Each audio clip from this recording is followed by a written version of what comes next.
mano didysis akvariumas. Tiesiog raudonom krevetkom. Ir visom žuvim. Įdėjau šviežią agurko gabaliuką. Ir kadre turiu, matau, 2 ant agurką, 1 ant šakos, 4 ten toliau. Po šaką ant citrusą. Va, 4 dabar kadre matosi. Ir filmuoju 4K. Kelsiu į YouTube'ą. Žiūrėsiu kaip kokybė. Aha, sujudėjau, iškart sustoja. Galaksija patinai duodasi. Koridoras dešinėje kampe apačioj.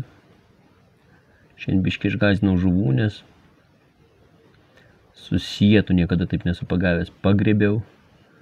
Iš 80 būrė turbūt 30 pasiėmiau vieną sėmimų galaksio. 10 išleidau, 2 koridorus išleidau.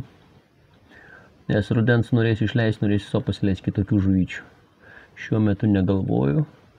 Na ir šiandien visiškai nenoriu korių atsileisti, bet va, dabar prieki praplaukė jaunas. Kadangi ikrų yra, nežinau, net šiandien turbūt koks 30 pridėt ant stiklų buvo. Prieki nurinkau, va ten gale dar matau. Dar koks 20. Aš tų korių galėčiau prisirinkti kiek noriu. Bet, į mažesnius akvariumus jos netinka. Bet žuvis labai gera. Paprasta, atspariai, nieko neserga.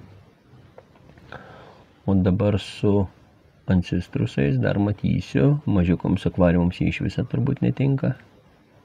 Nu kaip netinka, jeigu vieną laiką ir daug keitė, okei, jis gyvens. Bet aš ne už kankinimą. Nu kodėl matau tik 4 ancistrus? Nematau. Niekur 5. Aš čia taip padėjau, kad galėčiau gerai filmuoti ir tai labai gerai.